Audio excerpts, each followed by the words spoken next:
Students, आज हम class 8 SS में पढ़ेंगे धर्मनिरपेक्षता। कल्पना कीजिए आप बच्चों हिंदुओं, मुसलमानों, अमेरिका के किसी ऐसे भाग में रहते हो जहाँ ईसाई लोग ज़्यादा रहते हैं। मान लीजिए कि अमेरिका का नागरिक होते हुए भी कोई आपको किराए पर मकान नहीं देना चाहता, तो आपको कैसा महसूस होगा बच्चों?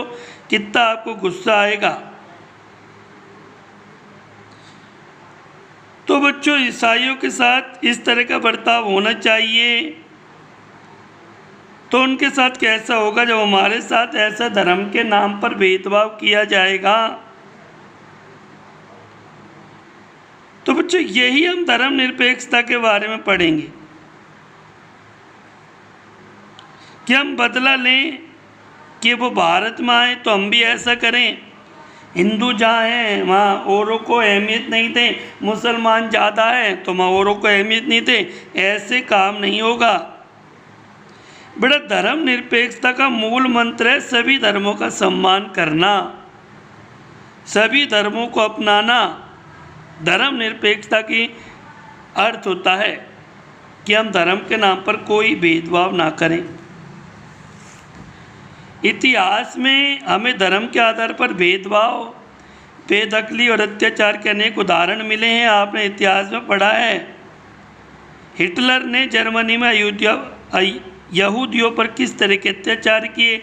हिटलर में ने जर्मनी में यहूदी जाति रहती थी, यहूदियों का खूब अपमान करता था।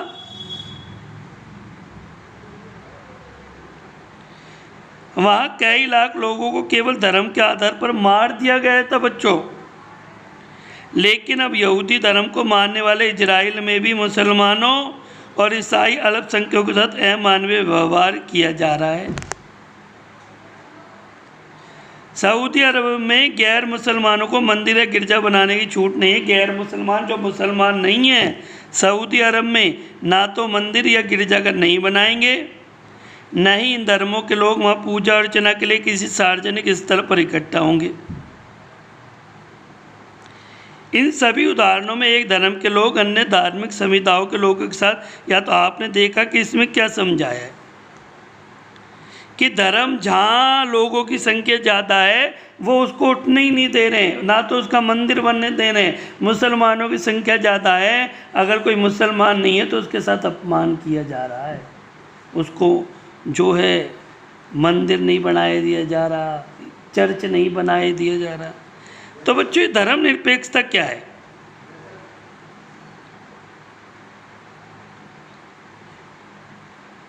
बच्चों मौलिक अधिकारों की व्यवस्था की गई है। ये अधिकार न केवल राज्य की सत्ता से हमें बचाते हैं बल्कि बहुमत की निरंकुशता से भी हमें बचाते हैं, इसलिए हमको अधिकार दिए गए हैं। तो भारतीय संविधान सभी को अपने धार्मिक विश्वासों और गैर तरीकों को अपनाने की पूरी छूट देता है।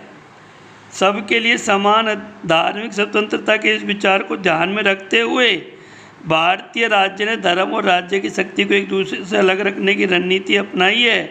धर्म को राज्य से अलग रखने की इसी अवधारणा को धर्मनिरपेक्ष कहते हैं कि राज्य में धर्म के नाम पर कोई भेदभाव नहीं हो, कि धर्म के नाम पर कोई भेदभाव नहीं किया जाए। यही आपका प्रथम प्रश्न है बेटा कि धर्मनिरपेक्षता क्या है।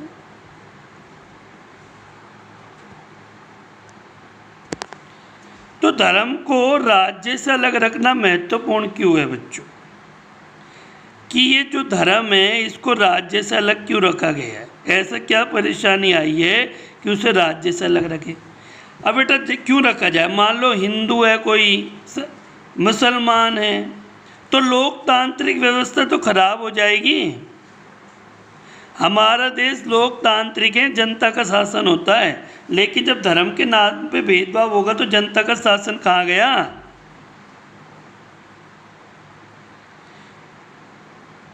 दुनिया के तकरीबन सारे देशों में एक से ज़्यादा धर्म के लोग साथ साथ रहते हैं। जाहिर है हर देश में किसी एक धर्म के लोगों की संख्या ज़्यादा होगी।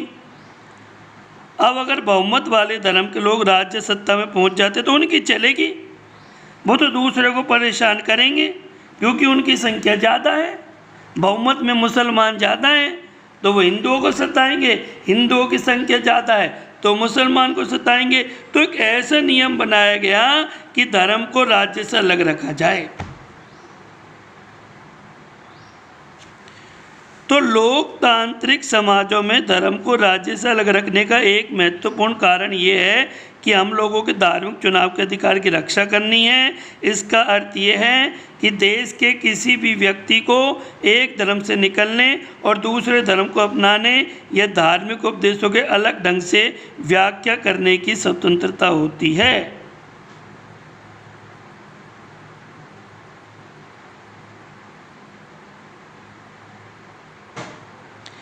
तो इसलिए हमारे यहाँ पर धर्म को राज्य से अलग रखा गया है।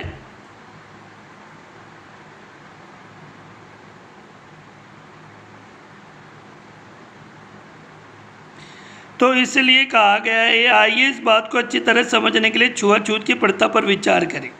संभव आपको हिंदुओं के बीच प्रचलित यह प्रथा अच्छी तरह न लगती हो, इसका मतलब है कि आप इसे बदलने की कोशिश भी करेंगे, लेकिन अगर राज्य की सत्ता ऐसे हिंदुओं के हाथ में हो जो छुआछूत को सही मानते हैं, क्या आप आसानी से इस प्रथा को बदल पाएंगे?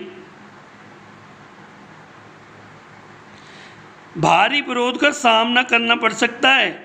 राज्य सत्ता पर नियंत्रण रखने वाले ऐसे सदस्य कहेंगे कि हिंदुत्व की केवल एक ही व्याख्या होती है और उसकी कोई व्याख्या न करने का कोई अधिकार नहीं है। तो बेटा क्वेश्चन नंबर दूसरा कि धर्म को राज्य से अलग रखने का महत्वपूर्ण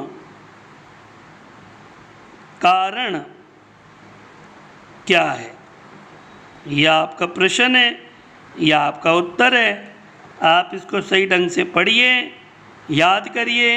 अगले वीडियो में हम जानेंगे भारतीय धर्मनिरपेक्षता क्या है, अगले वीडियो में शेयर करेंगे। धन्यवाद बच्चों।